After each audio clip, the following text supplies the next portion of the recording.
Hello and welcome to Dare to Dream. This is Debbi Dachinger, and today's show features Neale Donald Walsch, and we're going to be discussing his insights, his new book, plus his vision for a spiritually connected world. Dare to Dream with Debbi Dachinger has won 3 Talk Radio Positive Awards, won the COV Award for Best Radio and Podcast Show. Whelp magazine named Dare to Dream one of the top 20 best podcasts to listen to this year, and is high ranking under self-improvement in Apple Podcasts. Just a couple of months, it'll be 17 years I've been doing this show. And I love showing up here every week. For me, is a masterclass. Thank you guys for all your comments. I truly read them all. And I must express how much it means to me to have you on this journey. Couldn't do this alone. This show is sponsored by Dr. Dane here and Access Consciousness. They do energy work out into the world. If you would like to become a facilitator or take a class, go to Dr. Dane here, HEER.com. I'm Debbi Dachinger. I'm a media visibility specialist. Specifically, I help you with books and with interviews. I am a book writing coach, and I take you from the inception of your book to the completion of your book. Also, independently, I've got a company that takes authors' books to a guaranteed international best-selling status, and I do all the heavy lifting for the author. And finally, I show you how to be interviewed on radio and podcasts and get massive results. Since the folks who come to this show are all spiritual messengers with a beautiful message, you came here at this time, at this very auspicious time, to shine your light and sing your song. Let me show you how to become way more visible. I've got a gift for you, all the how-tos, and so you can start being interviewed on media right away. It's at DebbiDachinger.com/gift. It's DebbiDachinger.com/gift. My guest today is Neale Donald Walsch, who has written 40 books on contemporary spirituality and its practical application in everyday life, including 9 books in the Conversations with God series, 7 of which made the New York Times bestseller list. Book 1 remained on the New York Times bestseller list for 134 weeks. His titles have been translated into 37 languages and have been read by millions of people, including me, around the world. Neale's latest book is God Talk: Experiences of Humanity's Connections with a Higher Power. If you'd like to learn more about him, go to nealedonaldwalsch.com. And with that, I welcome Neale to the Dare to Dream show. It's so great to have you. Welcome. Thank you, Debbi. It's lovely to be here with you. I'm shocked to know, however, that you've been doing this program since you were 4 years old. I know. I was a prodigy, that I started on radio when there was a thing called radio and there was not a thing called podcast.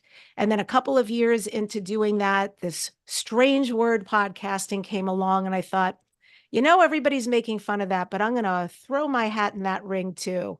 Boy, am I glad I did. So here we are today, podcasting mainstream. Do you know that I did talk radio 25 years ago as well? Yeah, I actually have a question about that, but tell me what kind of talk radio did you do?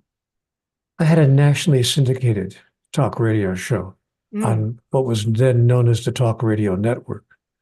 And I was nationally syndicated. We did it 3 hours a day, Monday through Friday, on whatever. It wasn't a topic-driven show. It was a wide open mic, and people would call in and talk about whatever they wanted to talk about. I would, of course, have something to say myself when I opened each show, whatever was politically, alive in those moments, or whatever was happening. I would talk about the news and so forth. But then we'd open the mics, and people would just jump on and talk about it.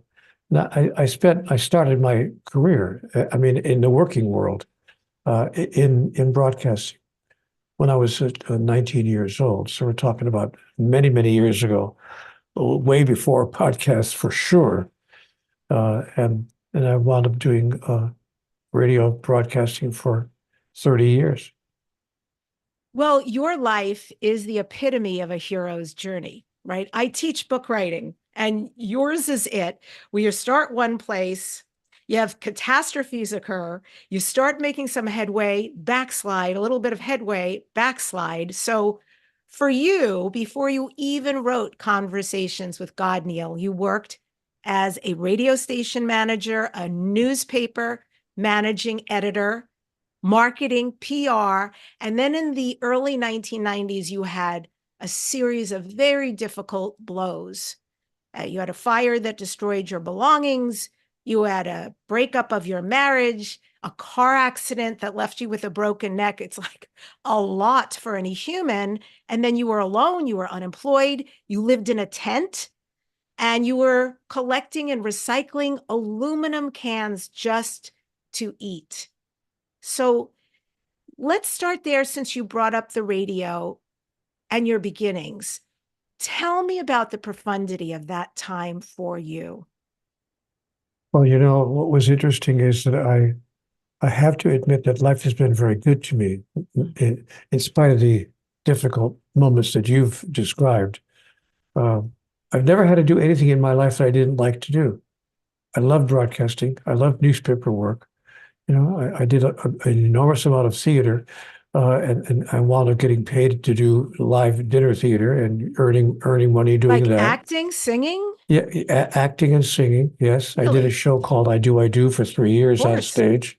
Wow. I did Henry Higgins in a traveling production of The Music Man, and so and I did the direction. I did directing as well. So you know, and I loved every single thing I've done in my life. I've simply adored all that I did, and I can't think of a time except maybe 1 year and a half when I was selling radio time. I'll never do it again. I'll never sell anything again.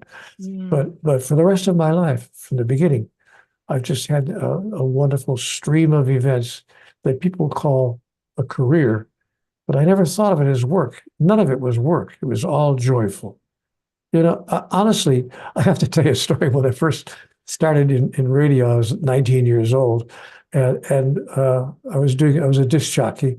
In those days, there were actually things called disc jockeys, and we would introduce music and be on the air, you know, but I couldn't believe my fortune in getting a job that paid me to do this.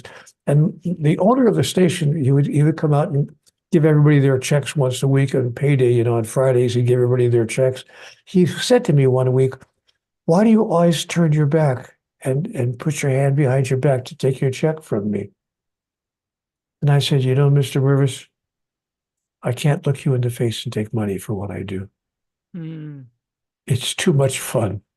Mm. I mean, how difficult is it to sit there 20 after 4 o'clock, 45 degrees outside, KYJC, live music and more.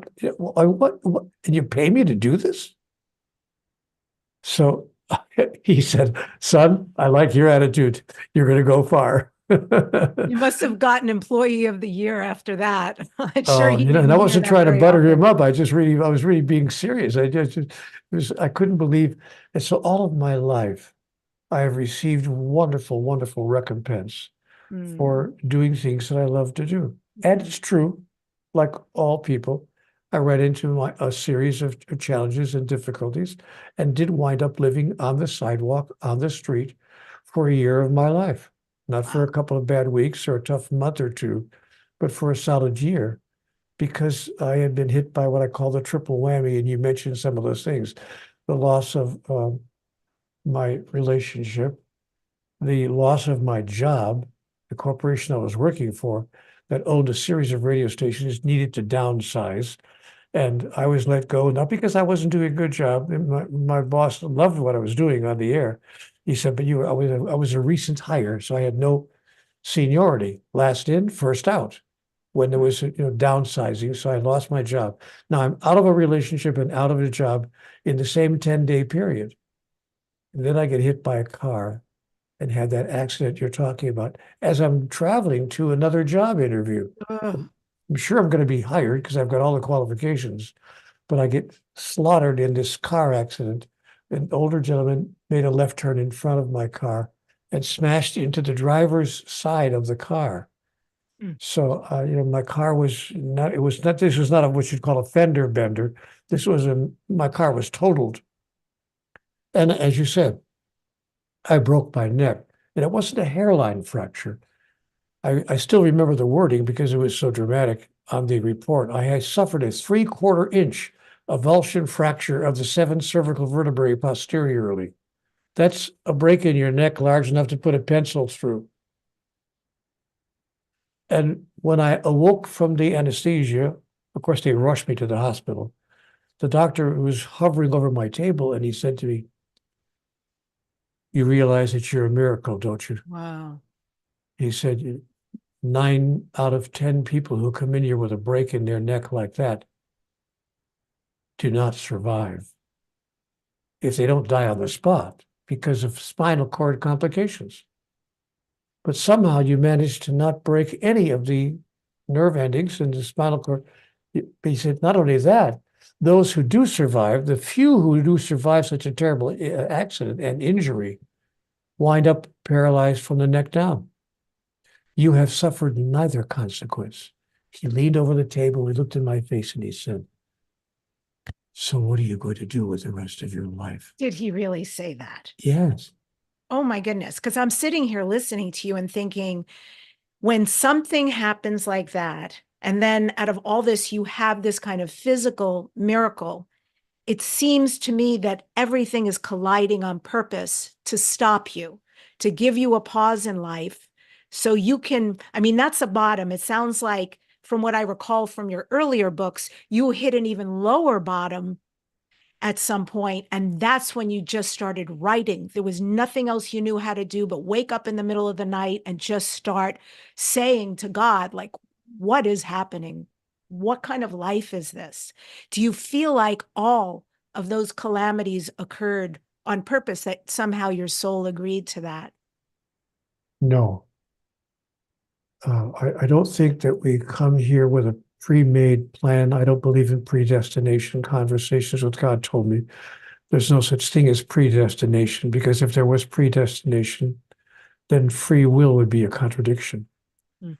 So there's no predestination. So I don't believe that I had a plan or an idea or a schematic or some kind of a scenario that I was following at the soul level.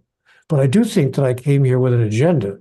I do believe that the soul had an agenda for me, but not an agenda that involved events, an agenda that involved states of being. That is, I believe that each of our souls come here to the physical realm to express and experience certain aspects of divinity so that we might know them experientially and not just from a standpoint of knowledge.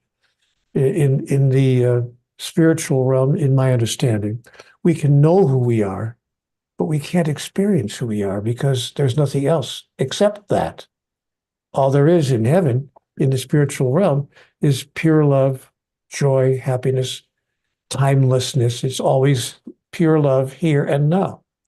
But if I want to experience myself, I have to place myself into a realm where there is something other than what I am.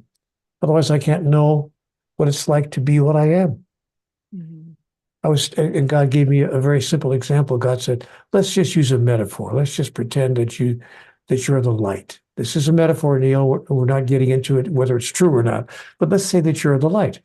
Well, I got to tell you something. You're like a candle in the sun. You are the light, and the candle is there in the sun, and the sun would not be the sun without your candle. Nay, it would be the sun less one candle, and that would not be the sun at all. But you can't experience yourself as the light when you are amidst nothing but the light. Therefore, you will place yourself into an environment where there is darkness. Then you can express yourself as the light. Therefore, Neale, raise not your fist to heaven and curse the darkness not, but be a light unto the darkness, that you might know who you really are, and that all those whose lives you touch might know who they really are as well. So I don't think that I came here with a plan with regard to certain events, but I do think I came here with an agenda to experience certain aspects of divinity. I believe that all of us are individuations of divinity, and that we use lifetime after lifetime after lifetime, multiple endless reincarnations, in order to experience all the aspects of who we are. Our compassion, our understanding, our patience, our joy, our happiness, our humor, our wisdom, our clarity, our forgiveness, every aspect of divinity. And we use an entire lifetime to experience those aspects. And how we do that depends on the events that occur that are co-created collaboratively by the lot of us. Beautiful. Absolutely beautiful. I'm curious about love in your life because you wrote a lot about love. You asked God a lot of questions about love throughout your books and series. What has love meant? What have you learned, or what wisdom have you gained about relationships and love? Well, Debbie, I'm sorry to say that in the earlier part of my life, until I reached my mid-60s, I thought love was a transactional experience. Transactional. It's a transaction. It's like a trade deal, like nations have trade deals with other nations. So I entered relationships as a trade. I'll give you this, you give me that. I'll provide you what you feel you need or want or desire from me, and you provide me what I feel I need or want or desire from you. It's a transaction. But if you stop trading me what it is I expect to receive from you, the deal is over. And so I came to experience life as an interesting expression of a form of love that I really saw as transactional. And you know what was interesting? I thought that's how God loved us. I thought that God says, I love you if you have to obey, you have to do what I need, you have to worship me, you have to be grateful for me, you have to obey my commands. But if you do all those things, you can receive my love. On the other hand, if you don't do those things, not only will you not receive my love, I will judge you, I will condemn you, and I will punish you with everlasting damnation. So I thought, oh, God's love is transactional too. And only when I had my experience of conversations with God did my understanding of love, which was the genesis of your question, that's where you began this question, did my understanding of love change. I realized that love was not what I thought it was. So I wrote a book just a couple of years ago called The God Solution, which, by the way, I offer free to anybody who writes me an email and asks me to send them an upload. I will upload my author's manuscript of it, and at no cost whatsoever. How kind. And in The God Solution, I explain that the world's problems, I call the book The God Solution because to me it's the solution of the world's problems. The world's problems would be dissolved virtually instantly if we simply redefined our understanding of God. What if we decided that God could be defined? You know what's interesting? There are 4,223 religions on the face of the earth being practiced right now. I didn't make that number up. You can Google that. Just type into the Google search engine, how many religions are there on earth? And you'll discover that there are more than 4,000 religions on earth, not from the beginning of time, but being practiced right now. But what's interesting is that of those 4,000 religions, very few of them, if any, can agree on a single statement that's true about God. Everybody has their own particular story, their own particular version of God, and we call their version religions. And so we have 4,000 religions and 4,000 versions. And in The God Solution, I have said, what if we could come up with a single statement upon which all religions of the world could agree? Can't we even find a way to define God that religions agree on? Universally? Unanimously? So I offer a two-word description of God. Pure love. Now, Debbie, when I make that statement in front of an audience, somebody in the back of the room inevitably stands up and says, oh, Mr. Walsh, come on, come on. We've been listening to you for 20 minutes for you to tell us that your big revelation is that God is love. Everybody knows that. Even the world's religions that have dogmatic differences agree on that God is love. Nobody disagrees about that. And I have to say to my friend in the back of the room, wait a minute, relax. I didn't say that. That's not what I said. I said God is pure love. Now my friend will say, okay, what's the difference? The difference is that pure love needs, expects, requires, and demands nothing in return. Yeah. Debbie, we can't even love the person on the pillow next to us that way. Much less can we believe in a God who loves us that way. But if we believed that that was true about God, then we would have to abandon our notion that God is judgmental, condemning, and punishing. And that would remove our justification for being judgmental, condemning, and punishing with each other.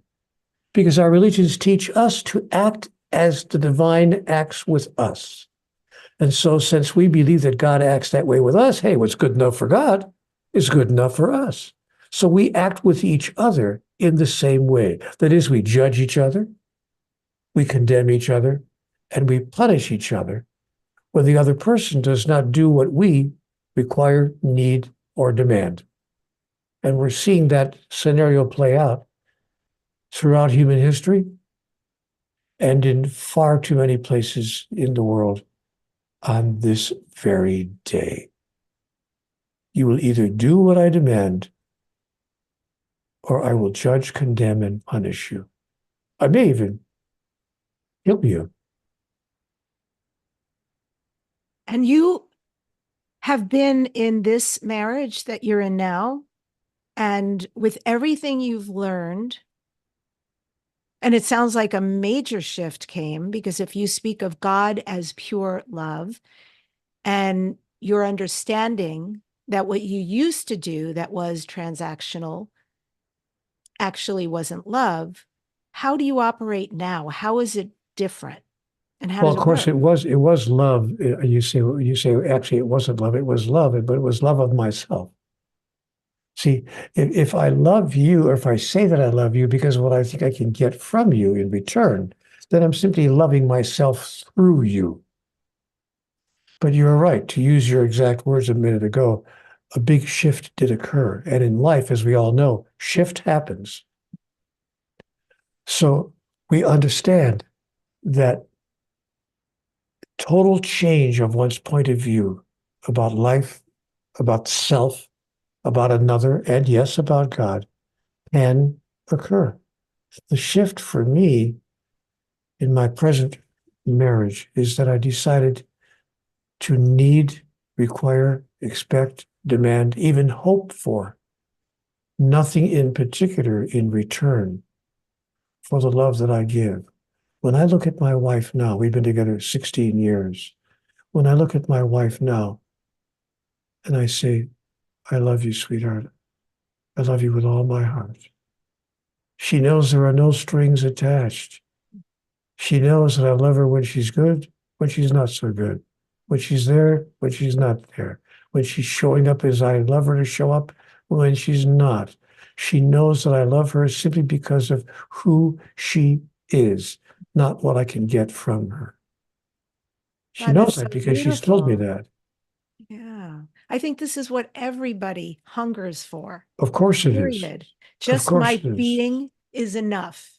My breath, the cells that form who I am, however that manifests out into the world, to be accepted, to be enough, enough to be loved, appreciated, all of that, and to be told so through words and actions. I think the world and humanity, if they all received this at the level you're talking about, would be massively healed. Changed, Massively. changed overnight. Yep. And again, to get back to where we were a minute ago, the beginning of that is to believe in a God who loves us that way. But because we cannot imagine a God who loves us so grandly and so unconditionally, we can't allow ourselves to embrace such a behavior either. But when we decide that God loves us without condition, without a need for anything in return, then we can begin to adopt that as the quintessential behavior, as the way to be divine. And we can bring that into our interpersonal relationships, not just with our significant other, but with all family members and with all our friends and neighbors, and ultimately with everyone whose life we touch. Yeah. Wow. Beautiful. Your new book, called God Talk: Experiences of Humanity's Connections with a Higher Power, starts out by saying, don't look now, but God is talking to you. In fact, God is never not talking to you. God invites you to be present to life and the experience of your talks with God. Is this what it is like for you, Neale, that on a daily basis, you know you are being heard, you know that God is constantly communicating with you, and you are always being invited to be present to that and to all of life? Yes, that is how it is for me. And I want to say that God's communications come to me as they come to everybody.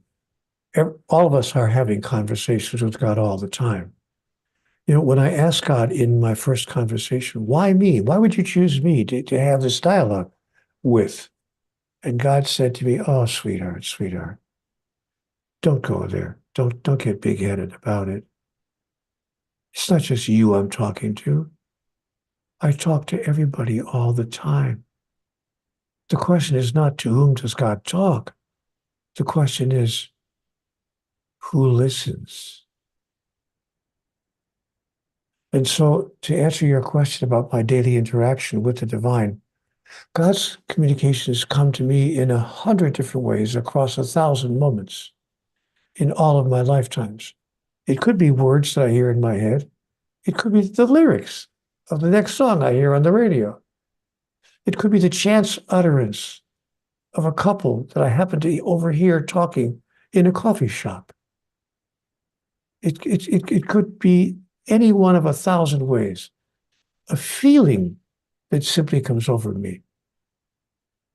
A vision, an idea, a visualization that just appears to me out of nowhere for no apparent reason, or a simple incident, like walking down the street in a major city and coming across a man sitting on the sidewalk, leaning up against a building with a basket in front of him and a little cardboard sign that says, anything helps. And we get to decide in that moment as we walk toward that man, who am I in relationship to this experience? Who am I and who do I choose to be? We either walk by and ignore the guy completely, or maybe if we're feeling, a little bit charitable, we might reach in our pocket and throw a quarter or a couple of half dollars in his basket, some loose change we have in our pocket. Or maybe if we decide that we are a grand person indeed, we open our handbag or open our wallet and pull out a 20 or a 50 or 100 and drop it into the basket. Say, here, pal. Yeah. And we don't do it to impress him. We do it to remind ourselves of who we really are. Yeah. I wait till I feel a nudge, to be very honest. Living in Los Angeles, I experience it a lot. We have a pretty serious homeless situation here. And I will sometimes get this absolutely divine nudge when I see somebody, often on the side of a freeway, when you're exiting a freeway to a street. And I just know I need to give enough that it feels right to me, that I know I'm going to affect something positive in somebody's life that feels really important to me. And so I guess I wait for those God nudges, if you will. I love how you expressed, how am I showing up in this moment? Because that can be answered in a flash. That can be this quick and then you know exactly what to do, what action to take or non-action. For me, the nudge is that the guy's standing there at all. That's the nudge. You pull up to that exit to get off the ramp and get into the city streets, and there he is standing there with his hand out. And that's the nudge. Mm-hmm. I make sure that I always have folding money in the little compartment between the two front seats of my car. Mm-hmm. I always make sure I never leave the house without folding money in that little compartment. And when I approach one of those, drive up to one of those guys at the intersection or at that turnoff, roll that window down, hand him a 10 or a 20. Again, not try to impress anybody, choosing to demonstrate to myself who I really am, not just with the dispersal of income, but every aspect of divinity that I can access. My compassion, my patience, my understanding, my awareness. You tell a really great story in the book that you just wrote of a time when you were interviewed and you were asked a question about God, and you took this pause, and then this 5-word statement unexpectedly came through. Can you tell us about the situation and how this came about? Yes, I was doing an interview with Matt Lauer on the Today Show. And Matt's, he was kind. He was a good interviewer, but, he was a little bit, I don't want to say cynical, but, not quite totally good at ready to believe everything that accept me on face value. So he was, kind of a little standoffish. And then at one point in the interview, he said, well, Neale, you claim to be talking to God. We have about 30 seconds left before the interview is over. What's God's message to the world? And I thought to myself, you stinker. I've been in broadcasting long enough to know you didn't have to wait until you have 30 seconds left to ask me the most important question of the entire interview. What's God's message to the world? With 30 seconds. Pressure. Yeah. He said, could you put it in a single paragraph?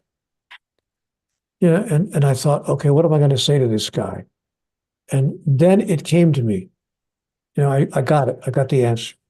And I said, Matt, I don't need a paragraph. I can put it into 5 words. So Matt Lauer turns to the camera. I recall the moment vividly. Looks into the camera. Ladies and gentlemen, the man who claims to be talking to God now brings us God's message to the world in 5 words. Neale?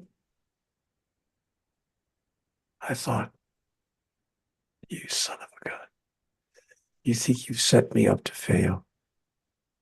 So I looked in the camera and I said, God's message to the world in 5 words. You've got me all wrong. Matt didn't know where to go with that. He thought I was going to say something, like love everybody if you can, or be kind to the whatever, that's some platitude. He never expected me to say what I said. He had nowhere to go with it. He said, very interesting. I said, isn't it? And since we have about 23 seconds of those 30 seconds left,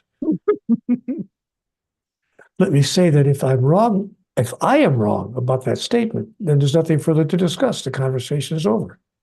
But if the statement is true, that God is telling humanity, you've got me all wrong, Matt, the conversation has just begun.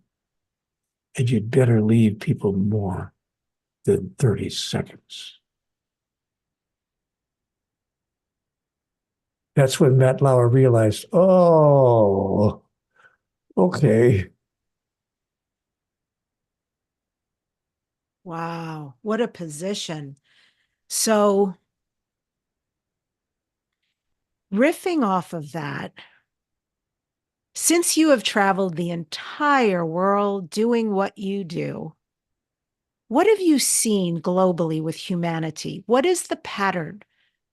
of what people really hunger for with God and what they could potentially have, all the things they hunger for, if they were to understand what? What don't we understand, but we're hungering for? Well, what we don't understand is who we are. Most people never even ask themselves that question in a lifetime. I invite people to write on their bathroom mirror, so it's the first thing they see in the morning. Get a little, black felt tip pen and write in the upper corner of your bathroom mirror the following 4 questions. Who am I? Where am I? Why am I where I am? What do I intend to do about that? And then answer the questions every morning when you see them on the bathroom mirror. Every time you see yourself in that mirror, ask those 4 questions. Those are questions that people rarely, if ever, ask themselves in a lifetime. And so they yearn for, what they yearn for is an experience that something inside of them know they're more than their being. Most people understand that they are larger than they're experiencing themselves as, but they don't know how to get from where they are to where they want to be because they're not clear about who they are. Most people think of themselves as this. I'm my body or my mind, or maybe both. I'm my body and my mind. I'm a sentient being in the universe. But what I was told in conversations with God is, Neale, that's not who you are. Those are just pieces of equipment. It's just tools that are being used by who you are. Who you are is a spiritual being.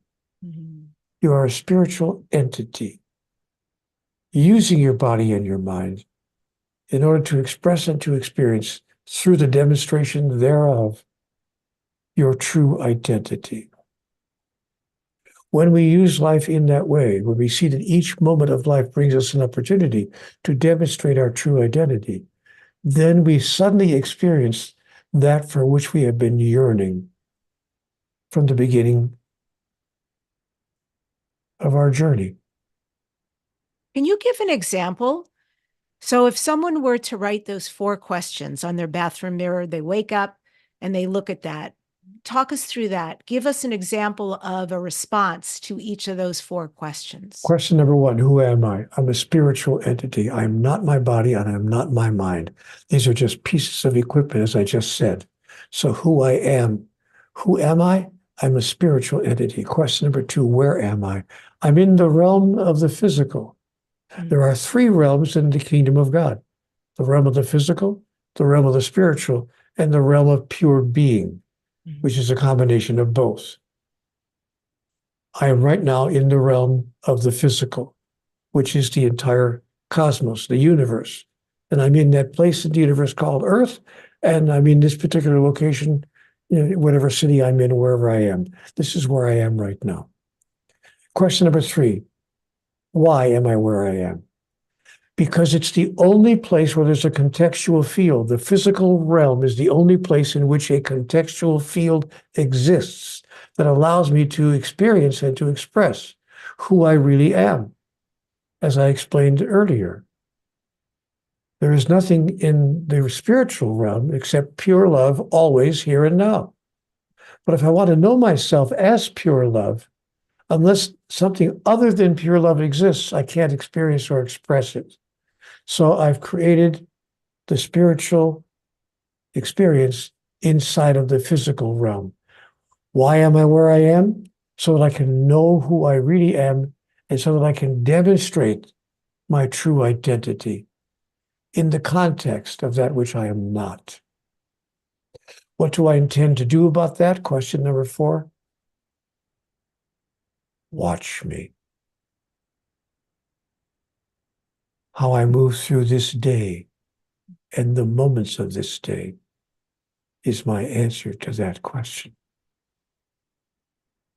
Wow. Throwing down the gauntlet. I like that. That's quite beautiful. Is that what you just described? Is that different than your 6-step process that you talk about to deepen our conversations, our relationship with God? Well, that process is simply an approach that I have found useful in my own life. And so there is, it's an entirely different piece of information.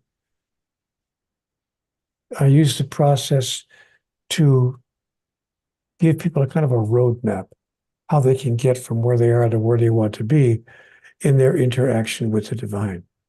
The 6 steps very briefly are possibility, worthiness, willingness, wakefulness, acceptance, and discernment. We have to agree that it's possible to even have a conversation with God, that there even is a God. We have to be worthy. We have to think that, okay, maybe God does talk to people, but he wouldn't talk to me. Maybe he talks to the Pope, or to the Archbishop of Canterbury, or the Chief Ulama, or the head rabbi, but not me. So unless we embrace our own worthiness, we're not going to have that communication. Then we have to move into willingness. We have to be willing to move in a way that's contrary to the cultural bias. The cultural bias tells us, come on, people don't have conversations with God. Our religions, even our religions tell us that if you think you're having a conversation with God and that God is talking through you, you're committing blasphemy. You're committing heresy. You're committing apostasy. In certain countries of the world, that level of apostasy can wind up in your own death. So we must be willing to have the courage to say, I'm sorry, I'm experiencing that God is talking directly to me. Then the step number 4, wakefulness. Once we are worthy and willing, we have to be awake. We have to be not oblivious to the messages that we're receiving, which could come to us, as I mentioned earlier, in 100 different ways across 1,000 different moments. Fragrances in the air, a vision that comes to us out of no place, the chance utterance of a friend that we just happened by non-coincidence to run into on the street. So stay awake. Step number 4 is wakefulness. Don't fall asleep at the wheel. Step number 5, acceptance. Do not reject when you get the message. Do not call it, oh, it's just sheer coincidence. It's serendipity. No, or it's my imagination. It's my imagination. Accept the message that you're receiving. Don't disown it and reject it, or minimalize it and do nothing about it. And finally, step number 6, discernment. Learn to discern the difference between messages from the divine and messages that come to us in many different ways, from the internet, from people, from books we've read, from movies we're seeing, from television shows we're watching, from many different sources. Don't get into that habit of saying everything that's going on. There are some people who say, it's a message. It's a message. I reached into my pocket the other day to get my car keys out, and a $20 bill happened to fall out of my pocket. It's a message. I'm supposed to drop $20 bills on the corner everywhere that I go. No. So discernment, to know the difference between messages from the divine and information that's coming to us in 1,000 different. And by the way, these days with the internet, we are inundated with more messages than we would have received 20 years ago. But these days, we're just being bombarded with the information. So where's the information that's coming from God? How do we know the difference? God's messages are always, how can I say it? Sending us 3 feelings: freedom, joy, and love. If the message you're receiving does not feel like freedom, joy, and love, look carefully at where it came from. I love that, because your book emphasizes that we have to be clear that the only plausible, valid messages that God would send us, and this is a quote from your book, is God's messages are always in our best interest, always carry positive, loving energy, and would never ask us to harm anyone. That's a true God message. and would never ask us to harm anyone in any way, not just physically, but even verbally, emotionally harm them. So, and rejection, by the way, is a form of harm. I'm really getting a bit bored with politics in the United States, where we have people who are running for the highest office in the land telling us that those who oppose their point of view, are unworthy to even be walking the streets, and generating not unity in our midst, but division. I'm right and you're wrong. Everything I say, by the way, everything I say is right. And anyone who disagrees with anything I say is wrong. What kind of a person actually believes that? Yeah, it's amazing that we've gotten to this place. There's so little belief in government for people anymore, certainly in this country, I think also in a lot of countries. As you're saying this, I read something recently about forgiveness. And because forgiveness, there's so many platitudes out there that at one point were actually very powerful to hear, but then they get repeated and they lose their potency, such as the drinking the poison situation. But I read something and I thought, wow, this one lands for me. And I'm somebody who I'm incredibly patient, and I have just a wide margin for most people, not everybody, but for most people. And then I've got that place where somebody can overstep and do something really crappy. I mean, kind of devastating trauma crappy.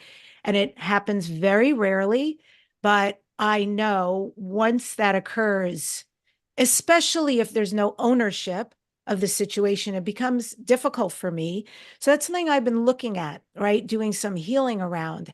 And so here's what I read, and I'd love you to weigh in on this. And it was this quote that said, "Forgive others, not because they deserve forgiveness, but because you deserve peace." I thought, mic drop. That makes sense to me. I do deserve peace around whatever happened. So, what is your feeling on forgiveness, and how have you been guided to release some of that in your life? Forgiveness is the least enlightened emotional reaction that any person could offer another. God will never forgive us for anything. Why? Because God understands how it could have come to pass that we would think or say or do what we believed, said, or did. That doesn't mean that God condones it. It doesn't mean that God approves of it, but it does mean that God understands it. And write this on your bathroom mirror. Understanding replaces forgiveness in the mind of the master. The Pope was driving through Rome a few years ago. He's no longer with us in physical form, but Pope John the 23rd, he was shot 6 times by an assailant. All 6 bullets hit him. The guy didn't miss. He was only a few feet away. The Pope miraculously survived a 6-shot bullet wound. Of course, they grabbed the guy and threw him in jail for life for attempting to assassinate the Pope. The Pope went to his jail cell after he healed from his injuries. And this is a matter of history, but I'm not making this up. It was covered widely by the media because the Pope doesn't go anywhere where the media follows him. So they were listening through the bars of the cell. And the Pope sat down and said something very interesting to the man who tried to kill him. Do you know what he said? I do not. He said, "In nomine Patri et Filii Spiritus Sancti, Amen." He gave the man his papal blessing. Then he said to the man, "Can you help me with something?" The guy said, "Yeah." He said, "Help me understand why you did what you did." And the guy told him, he said, well, I'll be happy to tell you. I think that your institution, the institution that you're the head of, your religion has done more to damage my people on this planet than any other single institution known to man. And the Pope said, I see. I don't agree with your solution. I can't condone the action you took. And I hope that you and no one else ever repeats anything like it. But I do understand how you could feel that way and how you could have done what you did, given how you feel. The Pope and the man became pen pals, Debbie. They wrote letters back and forth from the jail cell to the Vatican for 7 years. At the end of 7 years of correspondence, the Pope asked the civil authorities in Rome, I'm not making this up, this is a matter of history. The Pope asked the civil authorities to release the man, to grant him a pardon. He was sentenced to life in prison. He was given a full pardon at the request of the Pope, who said he's served 7 years, he's paid his due, he's set him free. And the civil authorities granted him his freedom. Because the Pope was very clear. Understanding replaces forgiveness in the mind of the master. So that's true about ourselves as well. We need not to forgive ourselves because forgiveness is an arrogant statement of spiritual superiority. Understanding is the humble statement of one who clearly sees how a person could do, think, or say what occurred. Absolutely powerful. Thank you for that. It reminds me of a time I was at a workshop and we broke off into groups. And I don't recall what the conversation was, but I know one of the subjects in our little subgroup was about anger. And I had expressed, this is quite some time ago, but I had expressed I'd been through a very difficult breakup of a long-term relationship. And my partner had done some very difficult things during that time to me. And the woman who was leading that subgroup pulled me aside afterwards and said, you know, I work in prisons from time to time. And one of the things we do, if people are amenable to this, we will pull together the prisoner and the person who was, let's say, violated against, or their family, if they're no longer here. And we will put them together to have a conversation of understanding. So each one is fully heard. And these dialogues create, first of all, for the prisoner who may be living with a lot of guilt and difficulty getting over whatever they perpetrated, they get a tremendous healing by experiencing and hearing the other party. The other party gets to experience the prisoner who they have put a label on and have complete separation with. And sometimes it's not just once, they'll get together several times until there is completion, a real healing on both ends. And she said, you know, Debbie, you can do this yourself. You can get a friend you really trust and sit down and do a dialogue and have this person become your ex-boyfriend. And you get to say everything you needed to say but never got to say. Allow this person to assume the persona of your boyfriend and speak back and keep going. And I had a really great friend at the time who was so kind and said, I volunteer. I will do this with you. And it was such a pivotal moment for me to be able to be heard, to be understood, to say everything that I had been cut off previously to saying, and then to listen to the other side of things. And I couldn't believe how this friend of mine could tap into the energy of my ex to express back to me. It felt so real. And I wish I could tell you it was quick. It wasn't. It was hours that we did this and were committed to this process. And it was a huge turning point for me in moving on with my life. Huge in the healing that it gave me. And so I really appreciate what you're talking about and the clarity of no forgiveness, no such thing, that it's truly about us taking the time to understand one another. An amazing story about the Pope. That's about as deep as you can get for something to happen and to still keep your heart open to connecting with and understanding another being. When your 2-year-old grandchild spills the milk at the birthday party and destroys the tables, now all full of milk, and yeah, Grandpa says to the 2-year-old, "It's okay, sweetheart. Grandpa forgives you." No, no grandfather does that. Grandpa understands that forgiveness is not part of the equation. Mm.